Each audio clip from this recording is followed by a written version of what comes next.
Boa tarde, pessoal. Vocês estão bem? Tudo tranquilo? Então tá bom demais. Eu fiquei muito contente em fazer essa série. Comigo acontece mais ou menos o seguinte, até pra gente entrar nas questões que nós discutimos hoje. Às vezes eu tenho a ideia, começo a me empolgar com a ideia, mas na hora que eu sento para escrever, e normalmente isso é muito rápido, porque eu fico com a ideia na cabeça há muito tempo, quando eu sento para escrever eu já tenho ela toda pronta, então sai rápido. Mas na hora que você sentar para escrever, muita coisa acaba mudando. E você fica mais satisfeito ainda quando acaba de escrever. Eu não tenho dúvida que Deus vai conduzindo as coisas, não por minha causa, não é porque sou eu que estou fazendo, mas porque Ele quer dar algum recado para a sua igreja. E eu fico muito contente com isso. Então, quando eu estava preparando o tema de hoje, eu fiquei pensando a semana toda. Aí ontem eu fui sentar para escrever. Quando eu sentei para escrever, saiu tudo diferente do que eu tinha pensado. Mantive alguma coisa. E eu fiquei mais feliz ainda porque eu fiquei satisfeito, ficou bacana assim. Falou primeiro para mim, então eu vou compartilhar para vocês. Olha, se não surtir efeito para ninguém, eu vou sair contente do mesmo jeito porque surtiu um efeito para mim. É interessante assim que a gente tem uma visão do livro do Apocalipse. Nós comentamos um pouquinho semana passada, que é um livro misterioso. E se você for conversar com alguém, com algum estudioso da Bíblia, eles sempre vão dizer que o livro do Apocalipse é um livro selado, é um livro que tem cheio de significados, é um livro que tem muito mais vínculos históricos do que efetivamente espirituais, e não é verdade. Não é verdade. Eu tentei transformar essa série aqui num Apocalipse particular, sabe? O que o Apocalipse fala para mim? Bom, então assim, essa é uma das minhas características. Eu não sou organizado, mas eu gosto... Quem gemeu aí? Ah, muito bem. Eu não sou organizado, mas eu gosto de ficar pensando muito nas coisas que eu tenho para fazer, e quando eu penso bastante, quanto mais eu penso, mais rápido sai. A minha monografia da faculdade eu fiz em 2 dias, mas eu fiquei muito tempo pensando naquilo que eu queria. Então eu organizei as ideias na cabeça e depois eu coloquei no papel, mas organização, zero. Então, por exemplo, nessa primeira questão aqui, quando eu trabalho em equipe, qual a minha principal característica? A minha característica é muito mais assim, de relacionamento do que de resultado, efetivamente. Algumas pessoas são muito motivadas pelos relacionamentos, outras pessoas são muito motivadas pelos resultados. O que é ruim e o que é bom? Tudo é ótimo, desde que você tenha um controle, desde que você tenha equilíbrio com as coisas. Por exemplo, tem pessoas que para você bater um papo, conversar, num momento tranquilo assim, é gente finíssima, mas quando você pega para fazer um trabalho e ele precisa de um resultado, ele esquece quem você é, esquece a amizade e sai passando por cima. Vocês conhecem alguém assim? Se tiver aqui, não olha para o lado que pega meio mal. Tá? Conhece? Então tem gente que é assim, na hora do resultado, esquece parente, esquece família, esquece amizade, a gente quer o resultado. Ah, e se de repente para conseguir esse resultado, algum relacionamento se rompeu? Não tô nem aí, depois eu recupero o relacionamento, porque eu preciso do resultado. Tem pessoas que não atingem o resultado, mas quando termina o trabalho, a equipe está muito mais unida do que quando começou. Está todo mundo muito mais motivado. Isso é bom? É ótimo também, mas e se você precisa do resultado? Aí já não é tão bom. Então a gente precisa sempre de pessoas diferentes fazendo parte da equipe. Então eu diria que se todos da minha equipe tivessem a mesma característica que eu, tudo sairia meio no improviso. Todo mundo pensaria muito, mas as coisas sairiam no improviso. Então, por exemplo, me chamar para dar ideias é uma coisa bacana. Me chamar para, assim, tapar um buraco porque alguma coisa deu errado, pode chamar. Para mim tá tranquilo, isso aqui eu vou bem. Mas não me chama para organizar porque eu não vou conseguir. Se você me chamar para organizar, aí eu vou mostrar naquilo que eu sou bom, que é improvisar, porque eu não vou ter organizado nada, no final das contas. Outras pessoas são muito mais organizadas. Das mesas aí, o que saiu de resultado? Fala alguma coisa interessante que tenha saído. Se todos fossem... Oi? Alguém falou alguma coisa? Não? Se todo mundo tivesse a mesma característica que você, no que vocês teriam sucesso ou fracasso? Fala alguém para mim alguma coisa. Tem? Vocês responderam? Oi, pode falar. Uhum. Ela entraria muito em conflito porque a característica dela é ser brava. Então, ela ia querer mais os resultados, prezar mais pelos resultados do que efetivamente pelos relacionamentos. Muito bem, essa é uma característica. E se todo mundo da equipe fosse igual a Rose? Ia sair uma treta bonita, né? Ah, onde estiver treta, ali estarei eu. Por falar em treta, ali estarei eu. Hoje é dia do advogado, né? Não que advogado goste de treta, mas as pessoas caluniam a gente dessa forma, entendeu? Então, muito obrigado. Então, o que acontece? Precisamos de pessoas diferentes na equipe, é ou não é? Bom, vamos dar uma recapitulada rápida naquilo que a gente falou semana passada? Pode colocar ali pra gente. Então, a palavra apocalipse, ela veio do grego apocalipsis, que significa tirar o véu ou revelar. O apocalipse é uma revelação. E quando você vai no verso 1 do livro do Apocalipse, que é a nossa próxima tela, ele é descrito da seguinte forma: revelação de Jesus Cristo. Então, está de acordo com o seu significado semântico, né? Então, a revelação do Apocalipse, então o Apocalipse de fato é uma revelação de Jesus Cristo. E o que é uma revelação? Pode colocar aqui na próxima. Ó, diz o seguinte: já não vos chamarei servos, Jesus falando, porque o servo não sabe o que faz o seu senhor, mas tenho-vos chamado amigos, porque tudo quanto ouvi de meu Pai vos tenho feito conhecer ou vos tenho revelado. Portanto, você revela aquilo que está oculto para quem é amigo, para quem você tem confiança. Você não sai contando qualquer coisa para qualquer pessoa. Então, a revelação, na próxima tela, a revelação é o selo de amizade de Jesus para com seus servos. Portanto, se ele revela para você, porque ele te considera um amigo. Então, o significado da revelação é exatamente esse. Portanto, o Apocalipse não é algo para te afastar nem para te assustar, é para te aproximar. E a minha ideia com essa série era exatamente mostrar que o Apocalipse é uma carta de amor, é uma carta de amizade, uma carta fraterna de Jesus para todos nós. Portanto, aquele mito que se criou em torno do Apocalipse, ele deve ser desfeito. E nós devemos enxergar o Apocalipse como aquela carta de um amigo abrindo o coração e te alertando de algumas coisas. Porque quando se é amigo, o papo é aberto, é ou não é? Fala o que é bom, mas fala o que é ruim também, não é? E você fica com raiva da pessoa que falou? Às vezes você até fica, né? Só que você aumenta a confiança, porque é alguém que te fala a verdade e não fala só o que você quer ouvir. E o Apocalipse é isso, ele não fala só o que a gente quer ouvir, mas ele alerta porque a gente precisa. Bom, pode colocar a próxima tela? Essas duas pessoas aqui, duas personalidades, vocês conhecem? Nós estamos falando ali então de Eliyahu Rips e de Michael Drosnin. O Eliyahu Rips, ele é um matemático israelense e o Michael Drosnin é um jornalista americano.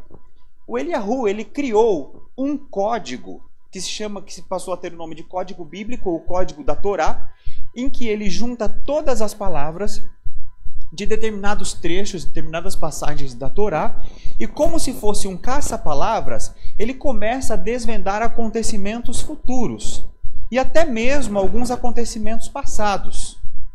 Então imagina, ele transforma tudo num diagrama único e começa a caçar as palavras. Bom, Michael Drosnin publicou esse estudo do Eliyahu e recebeu o nome de Código Bíblico e se tornou um best-seller. Por quê? Porque em algumas passagens ele começou a mostrar que na Bíblia ou na Torá já estava descrito o Holocausto, a morte de Isaac Rabin, a presidência de Bill Clinton, e como o ser humano tem um fascínio muito grande pelo desconhecido ou pelo futuro, esse livro em pouco tempo se tornou um best-seller. E hoje já existe até o Código Bíblico 3. E a gente encontra traduzido no Brasil e em muitos outros idiomas. Bom, acontece que então um matemático australiano, que é essa próxima pessoa que aparece aqui na tela, o Brendan Mackay, ele resolveu pegar um romance famoso chamado Moby Dick, vocês conhecem o Moby Dick, e aplicar o mesmo sistema de interpretação que o Eliyahu e o Michael Drosnin aplicaram. E ele conseguiu encontrar no livro Moby Dick eventos relacionados ao futuro e eventos supostamente relacionados ao futuro e eventos relacionados ao passado. Portanto, ele disse o seguinte: em relação à codificação, a Torá ou a Bíblia não tem diferença nenhuma de um romance como Moby Dick. Portanto, aquele sentido místico, aquele sentido mágico que se atribui à Bíblia de ser um livro codificado, cai por terra, porque se num romance simples a gente consegue encontrar também menções de eventos passados, então não faz sentido. Com isso, ele derrubou as teorias de Eliyahu e de Michael Drosnin, só que o livro não parou de ser vendido. Por quê? Porque as pessoas têm um fascínio pelo futuro. Não importa se nós estamos diante de algo que foi provado que não tem fundamento. Mas não importa, se fala do futuro, a gente tem sempre uma curiosidadezinha, tem ou não tem? E é interessante que ele falou o seguinte, na língua hebraica não existe vogal. Então é muito mais fácil você encontrar palavras que façam menção a algum tipo de coisa do que num romance Moby Dick, em que você tem vogais, então é muito mais restrita a interpretação. E ele falou, se aqui eu achei, lá é muito mais fácil. Portanto, não se pode atribuir credibilidade ao suposto código bíblico, ao assim denominado código bíblico. Acontece que Deus, quando ele falou para os seus filhos, ele não falou através de códigos. Ele falou através de acontecimentos e usando figuras que ele precisava usar por causa da segurança da sua mensagem, para que a sua mensagem pudesse chegar ou ir adiante naquele tempo, e também usando figuras que ultrapassassem os tempos e chegassem até hoje, fazendo sentido ou com possibilidade de interpretação. Então, uma coisa que é interessante é que quando Deus fala através daqueles símbolos do Apocalipse, ele está fazendo uso da sua onisciência, sabendo como seria interpretado na época em que foi escrito e como seria interpretado no futuro quando aqui chegasse. Não tem código bíblico que consiga alcançar esse tipo de sabedoria. Mas Deus sim, na sua onisciência, ele mandou lições importantíssimas para a gente. Pode colocar a próxima tela. E uma dessas lições foram as 7 cartas que Deus escreveu para as suas igrejas através de João. Então, são chamadas 7 cartas do Apocalipse, ou as 7 cartas da Ásia Menor, ou as 7 cartas para as suas igrejas, para as 7 igrejas do Apocalipse. Bom, que igrejas eram essas? Eram igrejas que existiam? De fato. Quando João estava preso na ilha de Patmos, e ele escreveu as mensagens que Deus mandou para ele em visão do livro do Apocalipse, o cristianismo já havia se espalhado. E existiam representantes do cristianismo em diversos lugares da Ásia Menor. Então Deus, usando talvez problemas que aquelas igrejas reais estavam enfrentando, ele fez uso para alertar a igreja de forma imediata para aquele tempo e também aproveitou aquela figura para alertar a sua igreja de forma imediata, ou seja, para o futuro. Então, essas cartas que foram escritas, elas tinham um sentido real, atual, no momento que elas foram escritas, e também faziam uma prospecção para o futuro, para que as mesmas lições que foram passadas para aquela igreja também chegassem até nós. Vamos então dar uma analisadinha nessas cartas aqui. Nós estamos falando então aqui está Atenas, na Grécia, e aqui a ilha de Patmos, onde João estava preso, era uma ilha-prisão. Se ele não usasse símbolos, então, e falasse abertamente aquilo que ele tinha para falar, as cartas provavelmente não chegariam até o continente. Os inimigos do evangelho destruiriam aquilo, então ele usava símbolos. Veja só, as igrejas, é interessante que elas estão dispostas aqui em sentido horário. Então a primeira carta foi para Éfeso, a segunda foi para Esmirna, a terceira Pérgamo, Tiatira, Sardes, Filadélfia e Laodiceia. Esse movimento aqui, então dá a impressão de que seria algo que estaria vinculado ao tempo. Então seriam cartas projetadas no tempo, só que não deixavam de relatar problemas reais. Então, qual foi a primeira carta que foi escrita? Pode colocar ali a próxima tela para a gente. E nós vamos ver a primeira carta e a gente vai falar da estrutura dela. A primeira carta foi para a igreja de Éfeso. Olha que coisa interessante. Ao anjo da igreja em Éfeso, escreva. E João escreveu. Estas são as palavras daquele que tem as 7 estrelas em sua mão direita e anda entre os 7 candelabros de ouro. Em algumas versões vai estar 7 candeeiros. O que isso quer dizer? 7 candeeiros ou candelabros se refere a tudo aquilo que ilumina e que iluminaria o mundo. Quando a gente faz uma análise do que está escrito em Mateus dizendo que nós somos, ou a igreja é a luz do mundo, então nessa passagem o evangelho, a igreja, quando está sendo usada como uma instituição evangelística, ela é representada por um candelabro. E aqui está dizendo que quem está escrevendo é aquele que anda entre os 7 candelabros, ou que anda entre as 7 igrejas. E quem é aquele que anda entre as 7 igrejas, entre as suas igrejas? Jesus. Então Jesus está aqui nesse primeiro momento se apresentando para a sua igreja. Olha, quem está te mandando a mensagem sou eu, que sou o centro da igreja, que sou a razão de existir da igreja, que ando entre as igrejas. Então ele assim se apresentou e depois disse: eu conheço as tuas obras, o seu trabalho árduo e a sua perseverança. Sei que você não pode tolerar homens maus, que pôs à prova os que dizem ser apóstolos, mas não são, e descobriu que eles eram impostores. Você tem perseverado e suportado sofrimentos por causa do meu nome, e não tem desfalecido. Contra você, porém, tenho isso: você abandonou o seu primeiro amor. Lembre-se de onde caiu, arrependa-se e pratique as obras que praticava no princípio. Se não se arrepender, virei a você e tirarei o seu candelabro do lugar dele, ou seja, você deixará de existir como igreja.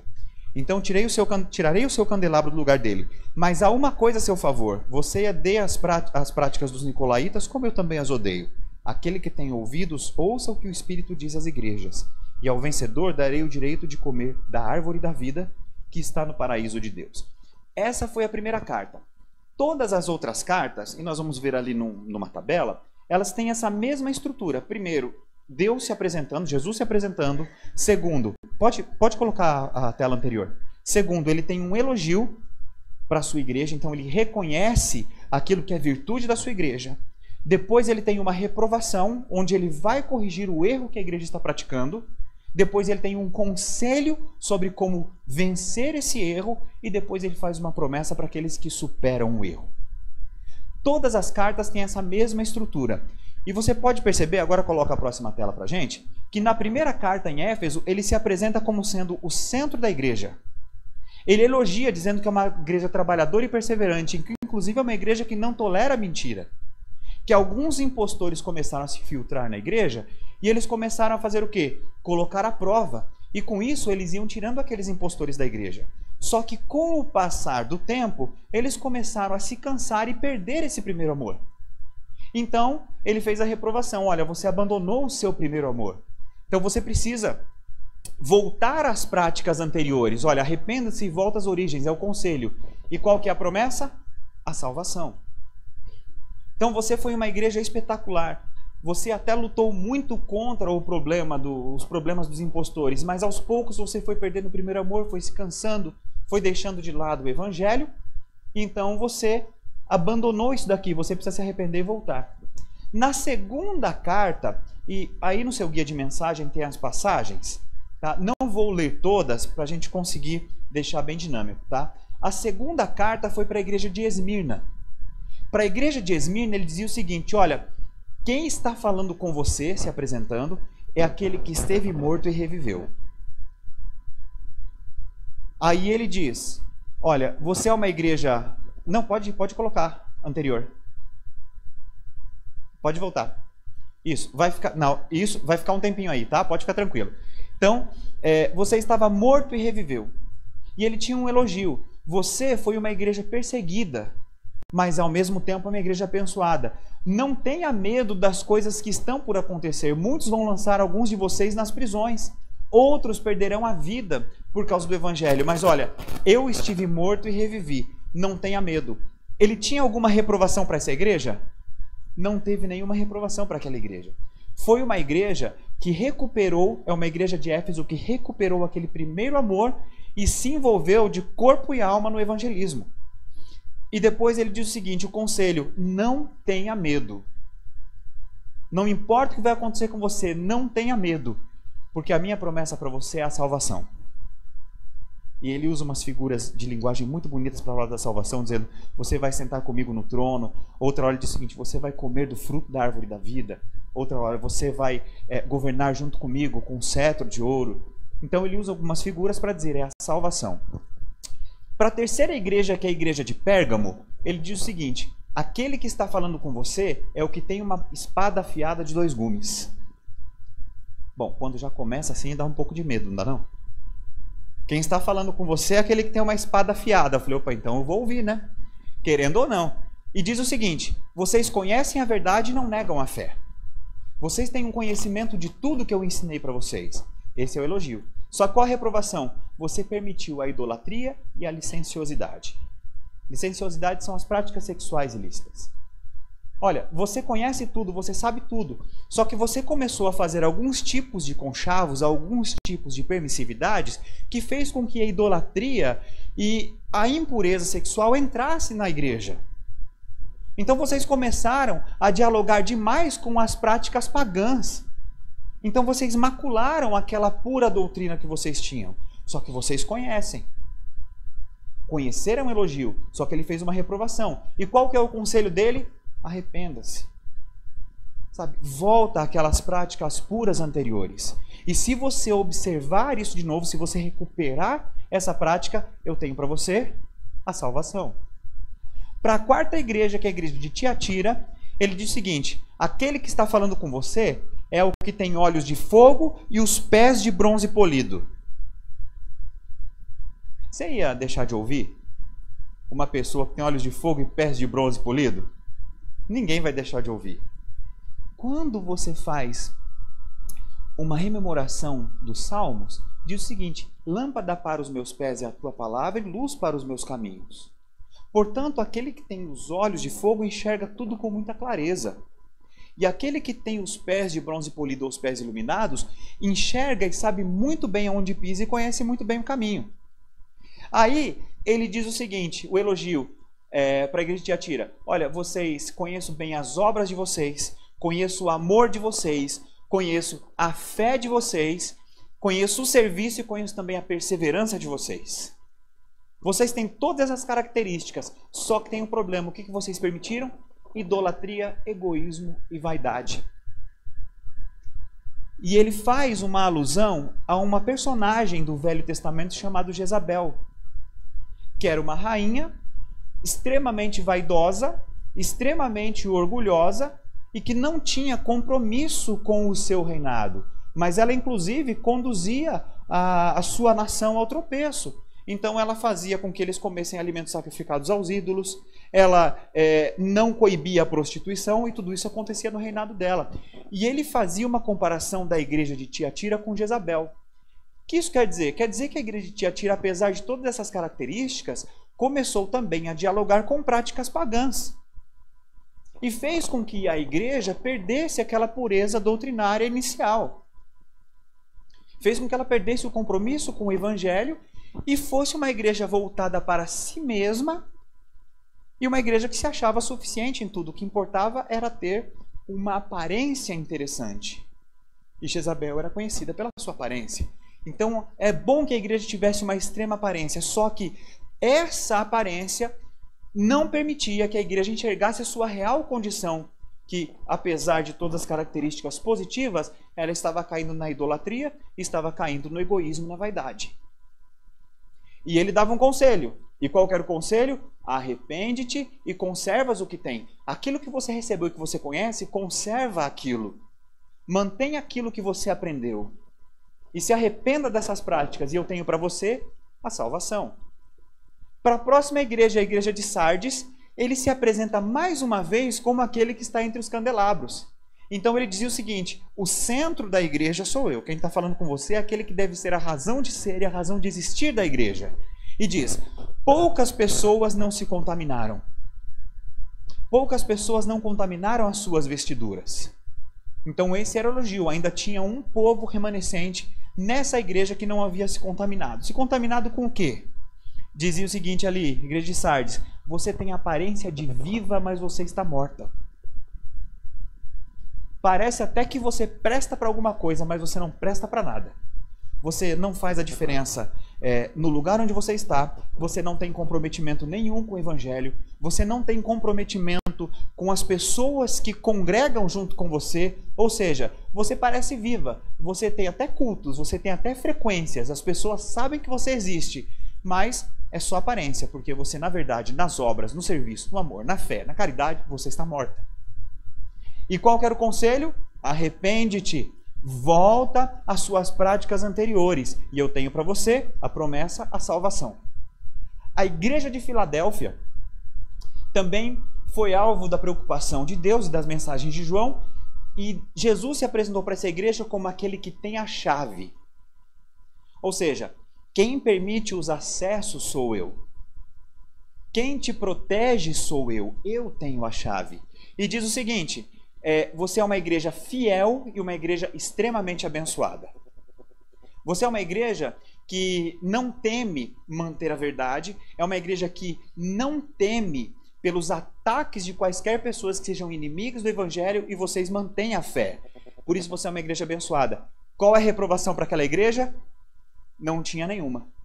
E diz o seguinte: conserva isso que você tem. Mantenha-se assim, que a promessa que eu tenho para você é a salvação. Da mesma forma. E depois a última carta, naquele sentido horário, última carta é para Laodiceia. E diz o seguinte: quem está falando com você é a testemunha fiel.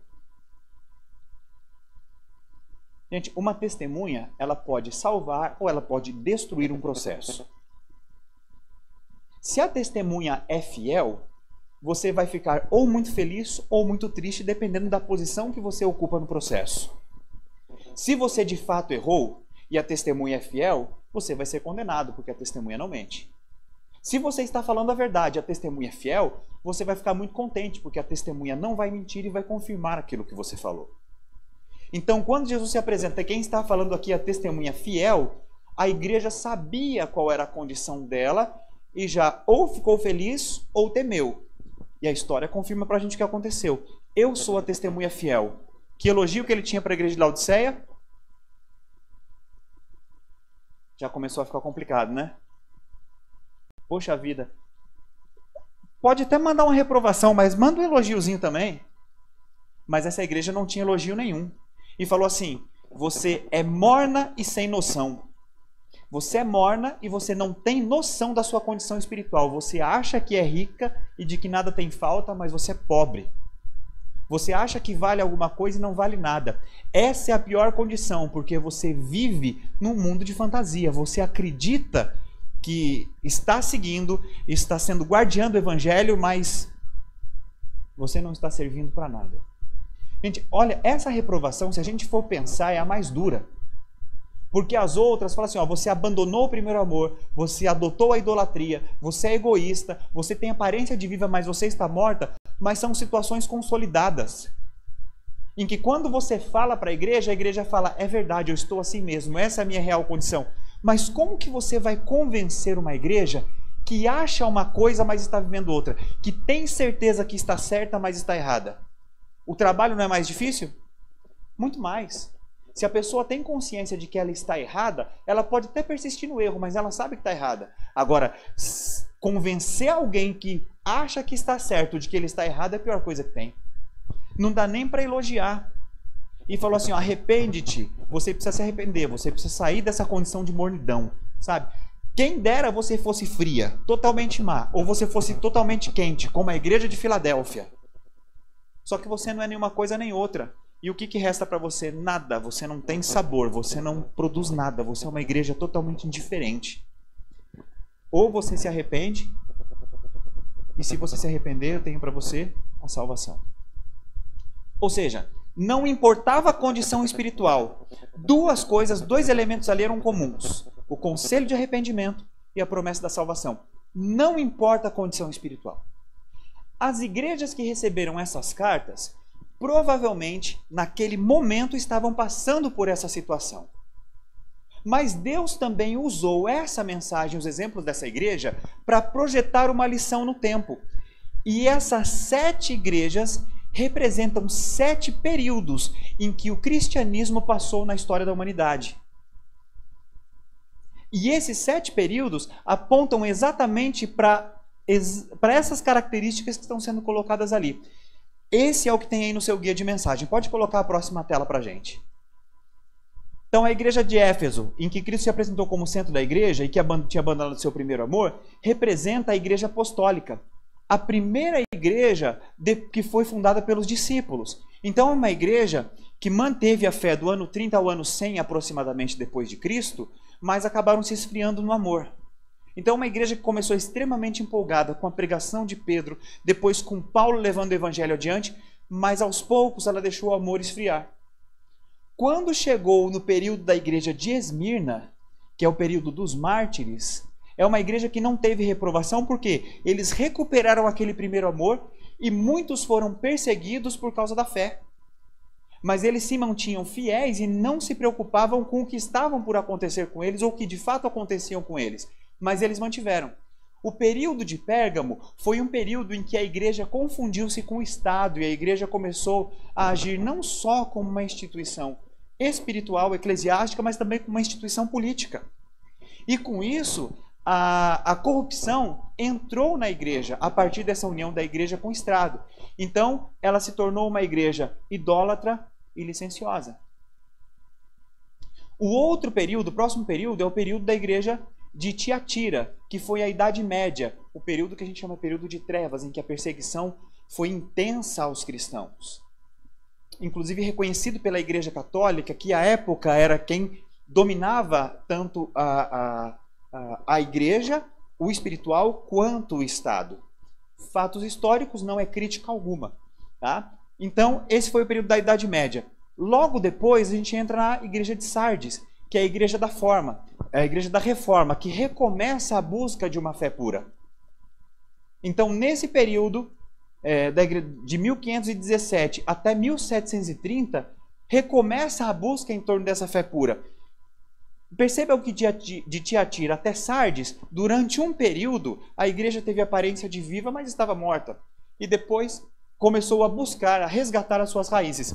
Quando chega no período de Filadélfia, são as missões modernas. Então é quando começa um avivamento com o envio de missionários para outros países e também surgem os grandes pregadores, né? Os grandes arautos do evangelho.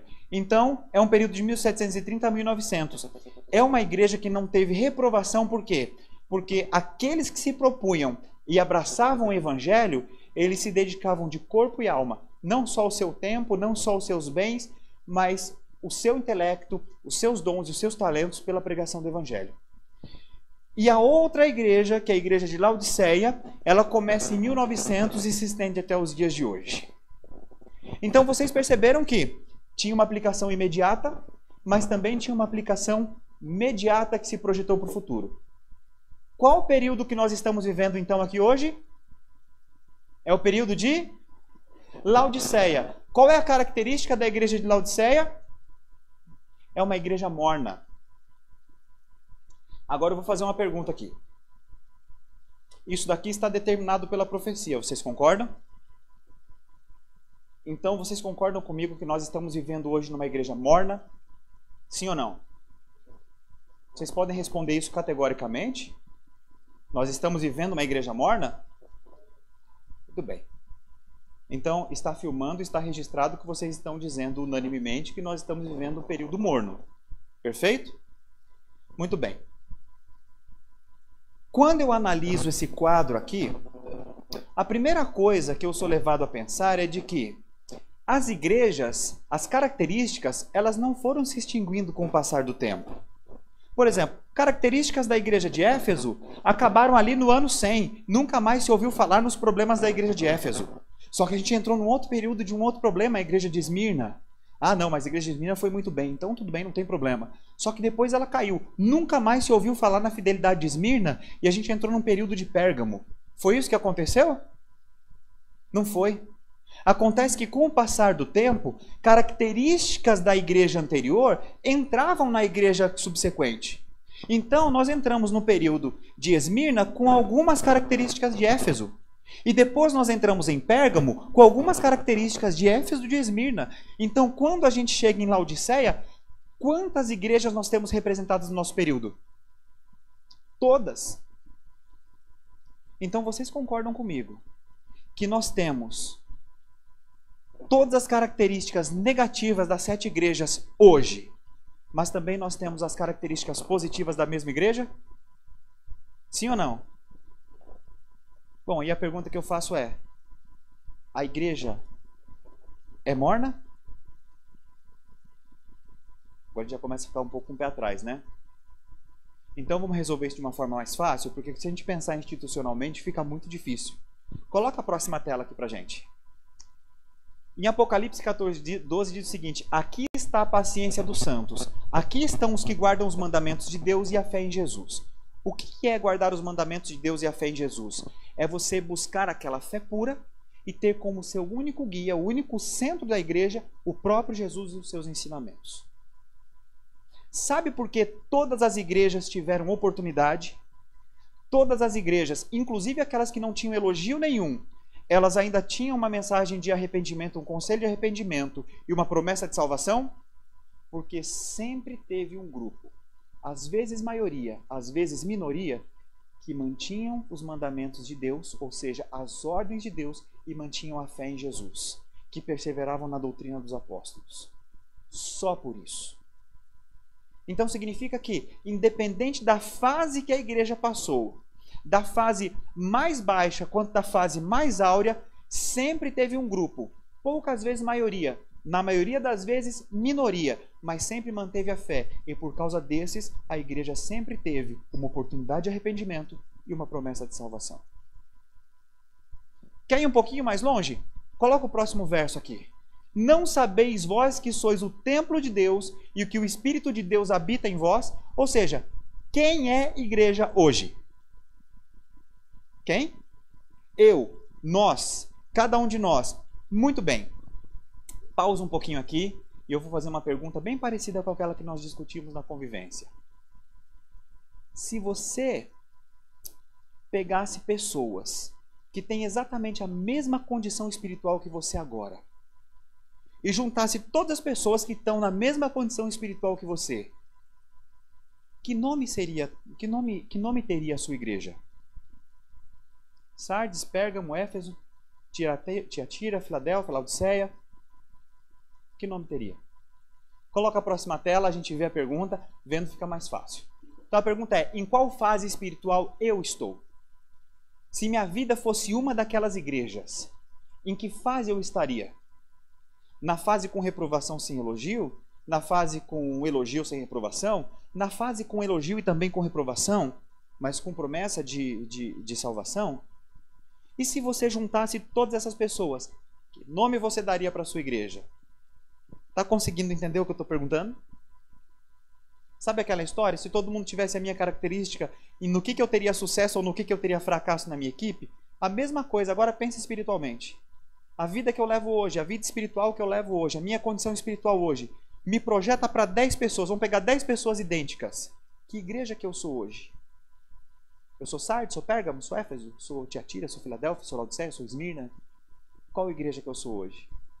Portanto, talvez jogar de forma institucional e dizendo nós estamos vivendo no período da Laodiceia, é verdade. Como período e como tempo, nós não temos como negar.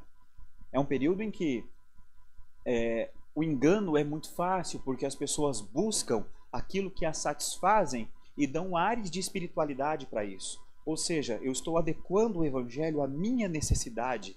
Eu não estou seguindo aquilo que Deus diz que é para eu seguir, mas eu estou adaptando o evangelho, adaptando Deus, adaptando Jesus, o testemunho, a fé, à minha conveniência. Então é muito fácil eu viver uma igreja morna em que, nossa, mas eu estou indo tão bem, eu estou frequentando tanto a igreja, estou fazendo isso, estou fazendo aquilo. Pois é, só que você acha que é rico e que nada tem falta, só que você está fazendo aquilo que você quer e tentando dar ares de espiritualidade para a sua vida. Por isso que você é morno. Você quer fazer o certo, mas o certo de acordo com a sua conveniência. E na verdade o cristianismo é você descobrir o desconforto entre ser mundano demais para a igreja e crente demais para o mundo. Aquelas igrejas que tiveram elogio sem qualquer reprovação eram igrejas que abraçavam a fé e confiavam naquele que era o centro da igreja, que é Jesus. Institucionalmente eu digo, eu estou vivendo esse período, mas eu pergunto, e pessoalmente?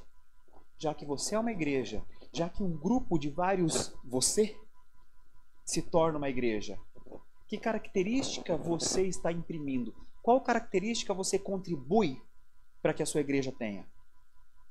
Você empresta a sua identidade para a igreja. A igreja, ela não é nada se não tiver pessoas, é só uma construção.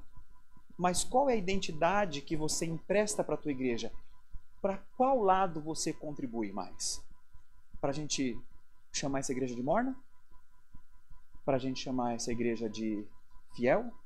Para a gente chamar essa igreja de uma igreja que teve um primeiro amor, mas se perdeu? Qual personalidade minha eu empresto para a igreja? Agora, por outro lado, você não vê em nenhum momento o direito de acusar o outro daquilo que está vivendo. Sabe por quê? Porque não importa a fase que você vive, o conselho de Deus é o mesmo para você se arrepender e a promessa de Deus é a mesma, que é a da salvação. Eu quero que você anote para a gente gravar essa lição no seu guia de mensagem, 4 lições bem rápidas. A primeira, você pode anotar aí. Jesus se apresenta a você como Salvador suficiente, independentemente da sua fase espiritual. O que eu quero dizer é que se você ficou...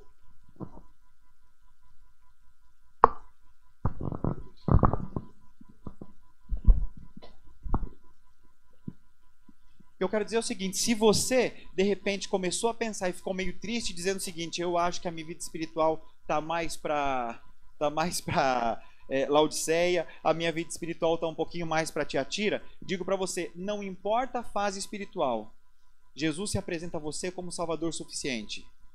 Se você é uma pessoa que está com medo das coisas que podem acontecer, ele diz, eu sou o que estava morto e reviveu. Não se preocupa, pode confiar em mim, eu sou o seu Salvador suficiente. Primeiro ponto. Segunda lição que eu quero que você anote aí, para não esquecer. Jesus nunca se esquece das suas virtudes e te relembra delas. Às vezes a gente passa uma fase, quando você chega lá no fundo do poço, você pensa assim, eu não valho nada. Talvez você não tenha memória suficiente, mas Deus tem e fala assim, como assim não vale nada? Eu conheço as tuas obras, eu conheço a tua perseverança, eu conheço a tua fé, eu conheço o teu amor. Tudo bem, você desviou para outro lado, mas você em essência é ainda tudo isso que eu estou te falando. Ele nunca esquece das suas virtudes e por mais que você esqueça e não se sinta nada, ele te relembra de todas elas. Então ele te dá uma injeção de ânimo. Não importa o que você refletiu a partir desse estudo das cartas, eu sei que ele vai te animar e ele vai lembrar tudo que você realmente é. Terceira lição, anota aí, Jesus nunca reprova sem antes elogiar e depois aconselhar. Gente, isso aqui a gente tem que levar para a vida.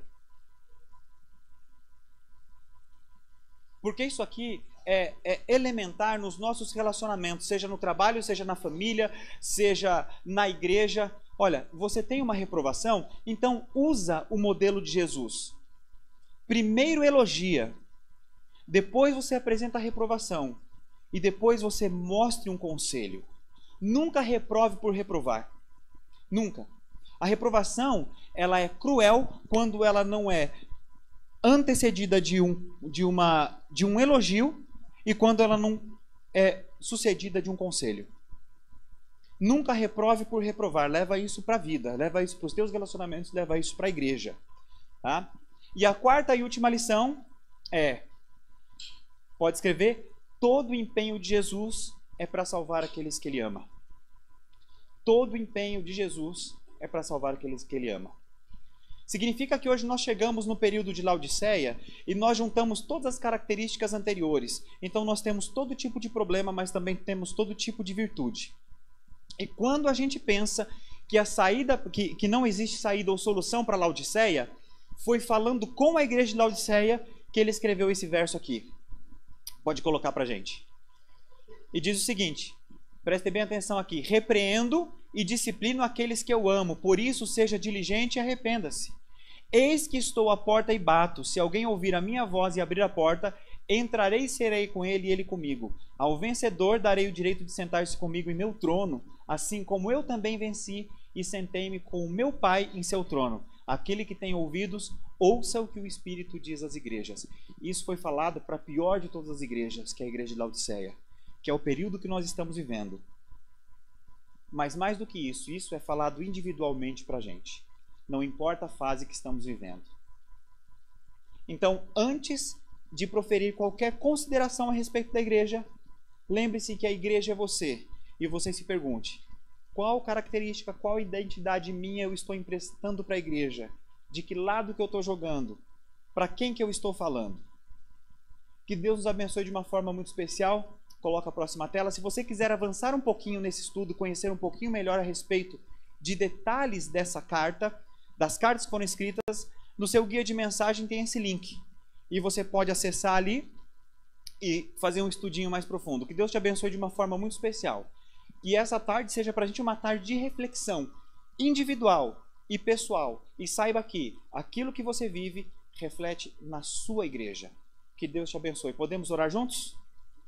Querido Deus, nós te agradecemos porque, através da tua revelação, que antes parecia ser assustadora, nós estamos percebendo que é uma carta de amor, uma carta fraterna e, acima de tudo, uma carta de oportunidade. Nós sabemos que o Senhor está à porta, nós queremos abrir. Às vezes nós temos dificuldade para chegar até a maçaneta, nós temos muitos obstáculos a enfrentar, mas sabemos que o Teu Santo Espírito nos guia e o Senhor nos motiva. Muito obrigado, Pai, porque muitas vezes nós não enxergamos ou nos esquecemos de quem nós realmente somos, mas o Senhor nunca deixa de relembrar a nossa essência, de saber quem nós somos e que, acima de tudo, o Senhor deu a vida para que nós vivêssemos de uma forma plena, de uma forma mudante. Nos colocamos em Tuas mãos. Restaura tudo aquilo que estiver rompido e partido, para que nós possamos viver uma vida plena, uma vida ao Seu lado e, acima de tudo, uma vida digna de ser vivida, uma vida de testemunho, uma vida ao Teu lado, por enquanto, e que em breve nós possamos viver contigo uma vida eterna, sentar no trono e viver a experiência da salvação e da eternidade. Nos colocamos em Tuas mãos, em nome de Jesus. Amém.